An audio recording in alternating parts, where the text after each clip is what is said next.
Hello प्यारे बच्चों। तो कैसे हैं आप सब। आई होप आप सब ठीक होंगे, सही होंगे, मस्त होंगे। तो हम लेकर आए हैं आप सबके लिए कक्षा 10 का विज्ञान का जो टॉपिक है, प्रकाश का परावर्तन तथा अपवर्तन, चैप्टर का नाम है। तो उसमें तो स्वागत है आप सबका हमारे YouTube channel BRB education point पर।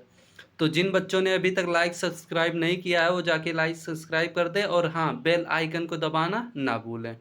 ठीक।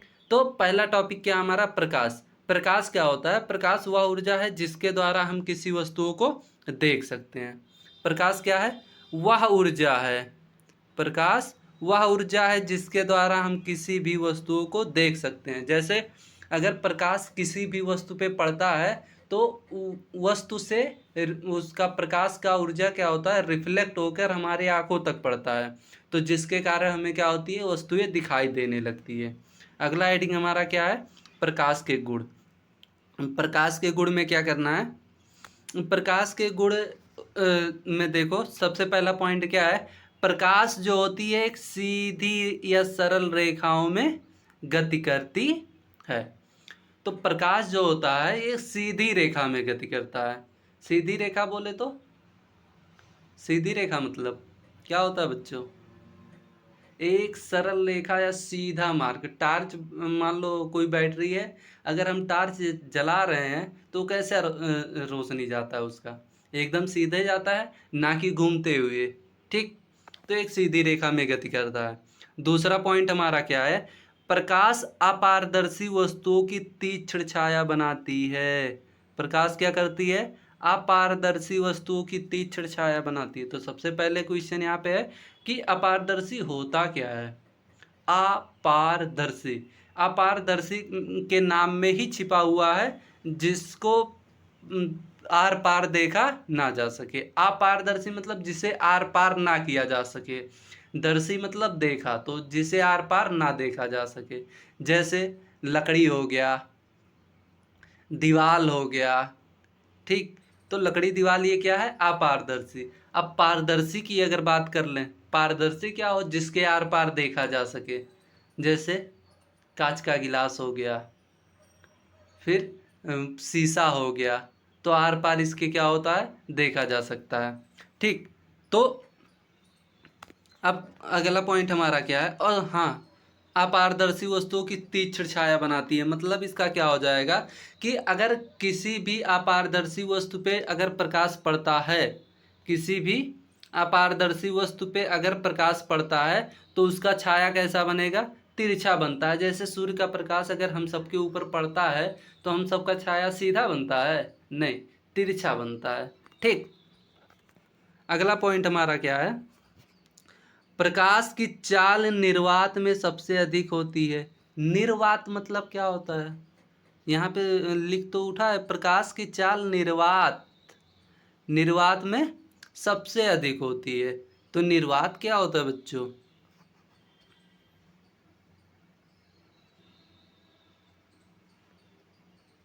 निर्वात क्या होता है।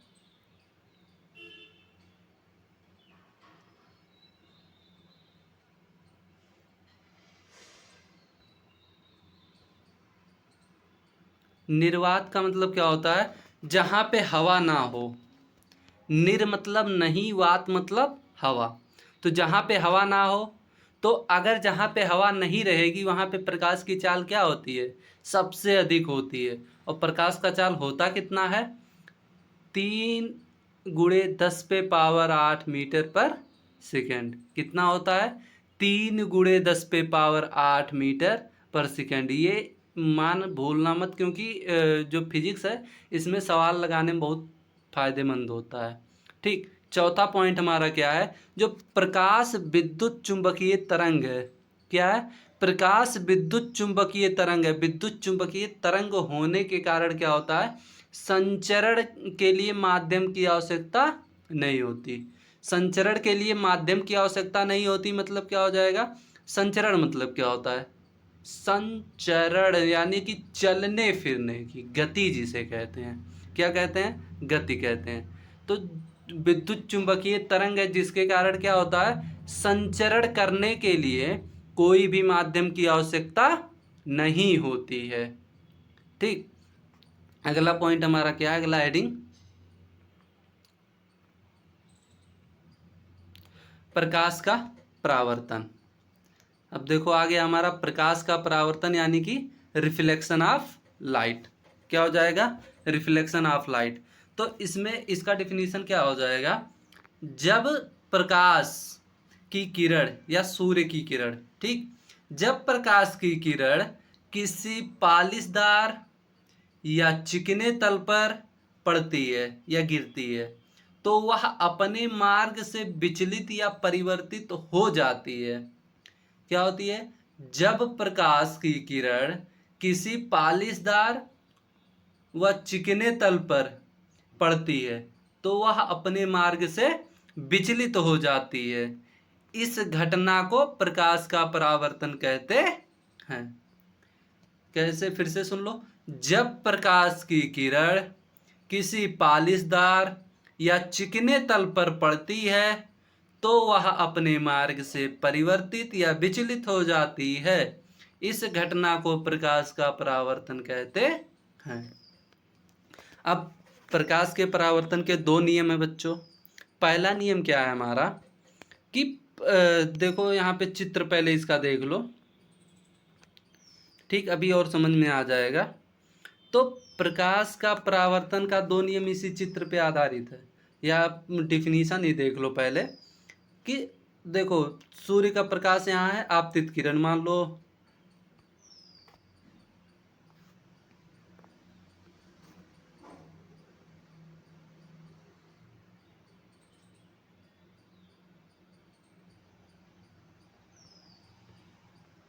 मान लो क्या हमारा सूर्य यहाँ पे है, ठीक, सूर्य तो वैसे रेड कलर का होता है, चलो ग्रीन बन गया है। तो मान लो सूर्य है यहाँ पे हमारा, तो सूर्य से जो ऊर्जा निकलती है, ठीक, सूर्य से ऊर्जा या किरण निकलती है, तो ये क्या कह रहा है, जब प्रकाश की किरण किसी पालिशदार या चिकना तल, अब ये मान लो हमारा क्या है, ये हमारा क्या है, पालिशदार, ठीक, या चिकना तल, तो ये हमारा चिकना तल हो गया, पालिशदार या चिकना तल। तो क्या कह रहा है, जब प्रकाश की किरण किसी पालिशदार, क्या, किसी पालिशदार चिकने तल पे गिरती है तो अपने मार्ग से विचलित हो जाती है। अब देखो इधर आ गई, क्या होगी, विचलित हो गई। तो इस परिघटना को हम क्या कहते हैं, या इस घटना को क्या कहते हैं, प्रकाश का परावर्तन। ठीक, सूर्य से प्रकाश आई और अपने मार्ग से विचलित हो गई। ठीक, सूर्य से प्रकाश आई और अब समतल तल या चिकना तल से टकराने के पश्चात वो क्या हो गई, विचलित हो गई। इस पूरी घटना को क्या कहेंगे हम, प्रकाश का परावर्तन। तो प्रकाश का परावर्तन के दो नियम हैं। पहला नियम क्या है कि आपतन कोण परावर्तन कोण के बराबर होता है। अब यहाँ पे आपतन कोण क्या होता है, परावर्तन कोण क्या होता है, इसी चित्र में सब समझ में आ जाएगा। अब देखो, आपतित किरण, आने वाली किरण को क्या कहते हैं, आपतित किरण, और जाने वाली किरण को परावर्तित किरण। ठीक, तो आपतित किरण के बीच में बना कोण, आपतित किरण के बीच में बने कोण को क्या कहते हैं, आपतन कोण। और परावर्तित किरण के बीच में, परावर्तित किरण ये है ना, परावर्तित किरण के बीच में बने कोण को क्या कहते हैं, अपवर्तन या परावर्तन कोण। क्या कहते हैं, परावर्तन कोण। यहाँ से बाय मिस्टेक अपवर्तन कोण लिख उठा है, लेकिन इसे क्या कहते हैं हम, परावर्तन कोण। ठीक,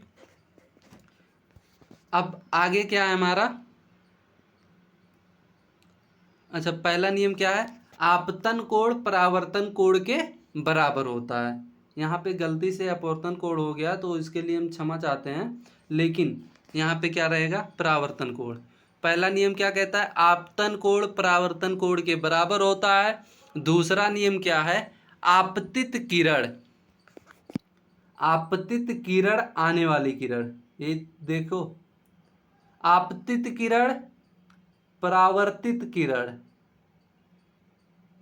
परावर्तित किरण तथा अभिलंब, ये क्या है हमारा अभिलंब, तीनों कहाँ हैं, एक ही तल में स्थित होते हैं। देखो अब तीनों क्या है, एक ही बिंदु पर स्थित होते हैं।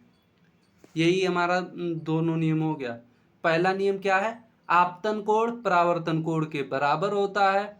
दूसरा नियम क्या कहता है, आपतित किरण आने वाली किरण, परावर्तित किरण जाने वाली किरण, तथा बीच में जो अभिलंब है ये क्या होते हैं, तीनों एक ही तल में या एक ही बिंदु पर स्थित होते हैं।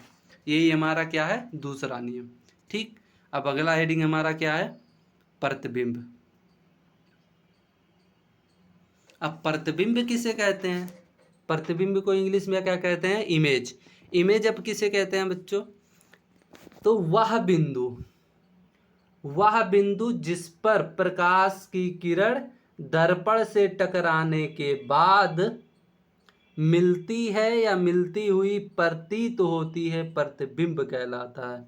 मतलब इसका क्या हुआ कि मान लो कोई दर्पण या शीशा है, तो उस पर अगर प्रकाश की किरण पड़ती है तो टकराने के मतलब यहाँ पे एक से अधिक प्रकाश की किरण लिया जाएगा। ठीक, तो टकराने के बाद मिलती है या मिलती हुई प्रतीत होती है, इस घटना को क्या कहेंगे, ये क्या कहलाती है, हमारा प्रतिबिंब कहलाता है। ठीक, प्रतिबिंब दो प्रकार के होते हैं। पहला प्रतिबिंब वास्तविक प्रतिबिंब, दूसरा आभासी प्रतिबिंब। वास्तविक प्रतिबिंब क्या होता है कि ये सदैव मिलता हुआ प्रतीत होता है, वास्तव में मिलके प्रतिबिंब बनाता है। आभासी प्रतिबिंब क्या होता है कि हमें आभास होगा, मिलेगा नहीं, कि हाँ जैसे परछाई हो जाता ना, तो जैसे उसी तरह आभास होगा कि हाँ यहाँ पे कुछ है या प्रतिबिंब बन रहा है, कोई छाया है, लेकिन वास्तव में होता नहीं है। वास्तव में जो होगा उसे वास्तविक प्रतिबिंब, जो केवल आभास होगा उसे क्या कहेंगे, आभासी प्रतिबिंब। वास्तविक प्रतिबिंब को क्या कहते, इंग्लिश में क्या कहते हैं, रियल इमेज। आभासी प्रतिबिंब को वर्चुअल इमेज। ठीक, अब इसका डेफिनेशन तो पूछता नहीं है, लेकिन अंतर पूछ लेता है बोर्ड एग्जाम में, तो इसका अंतर ही इसका डेफिनेशन है। ठीक, इसका दो अंतर मिला के लिख दोगे तो डिफिनीशन बन जाएगा, ये या पहला वाला अंतर ही लिख दोगे तो डिफिनीशन वही हो जाता है। ठीक, तो अब हम इसका अंतर देखेंगे क्या होता है। पहला अंतर है वास्तविक प्रतिबिंब, एक याद कर लो, दूसरा अपने आप याद हो जाएगा। तो ये क्या होता है, यह तब बनता है जब प्रकाश की किरण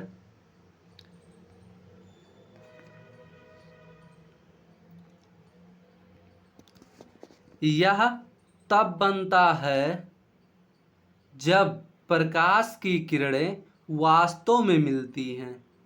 कब मिलेगी, अगर वास्तव में एक दूसरे से प्रकाश की किरण टकराएगी तो वहां पे क्या होगा, हमारा वास्तविक प्रतिबिंब।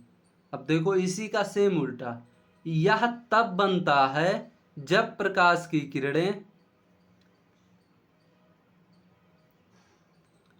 यह तब बनता है जब प्रकाश की किरणें मिलती हुई प्रतीत होती हैं, ऐसा लगे कि हाँ वहाँ पे मिल रही है। अब जैसे क्या होगा, एक छत पे अपने खड़े हो जाओ, तो आसमान और धरती अगर दूर देखोगे तो ऐसा लगेगा कि आसमान और धरती एक दूसरे से मिल रहे हैं, लेकिन होता है ऐसा नहीं, वास्तव में होता नहीं है। ये हमें आभास हो रहा है कि आगे जाके धरती मिल रही होगी। ठीक, तो ये आभासी प्रतिबिंब है, मिलती हुई प्रतीत हो लेकिन मिले नहीं, तो ये क्या हो जाएगा, हमारा आभासी प्रतिबिंब। ठीक, दूसरा पॉइंट हमारा क्या हो जाएगा, वास्तविक प्रतिबिंब को पर्दे पर प्राप्त कर सकते हैं या पर्दे पर देखा जा सकता है, लेकिन इसी का सेम उल्टा क्या हो जाएगा, आभासी प्रतिबिंब, इसे पर्दे पर प्राप्त नहीं कर सकते हैं। किसको नहीं कर सकते हैं, आभासी प्रतिबिंब को पर्दे पर प्राप्त नहीं कर सकते हैं। ठीक, अब क्या हो जाएगा हमारा तीसरा पॉइंट, क्या हो जाएगा, बस यही लास्ट पॉइंट है। वास्तविक प्रतिबिंब सीधा उल्टा बनता है। वास्तविक प्रतिबिंब कैसा बनता है? उल्टा बनता है। और आभासी प्रतिबिंब, इसका उल्टा क्या हो जाएगा? सीधा बनता है। वास्तविक प्रतिबिंब कैसा बनता है? सीधा बनता है। तो धन्यवाद बच्चों, आज मेरा क्लास यहीं तक रहेगा। अगले लेक्चर में हम जहाँ तक कोशिश करेंगे कि ये चैप्टर कंप्लीट हो जाएगा, ठीक। और इसका सवाल का बात है तो सवाल हम कल चैप्टर ख़त्म कर देंगे, उसके अगले लेक्चर में हम इसमें जितने इम्पोर्टेंट सवाल हैं वो सब करवा देंगे। तो धन्यवाद, जुड़े रहें। तो लास्ट तक जिन बच्चों अगर समझ में आता हो तो लाइक कमेंट ज़रूर करें, ठीक। नहीं समझ में आता है तब भी कमेंट करें, ताकि हम एक तरीका नहीं दूसरे तरीके से समझाने का प्रयास करें, क्योंकि हम चाहते हैं कि जो बच्चा हमसे पढ़े उसको पूरा याद हो जाए, ठीक। और अलग से पढ़ने की ज़रूरत नहीं है, जितना मैं पढ़ा दूंगा गारंटी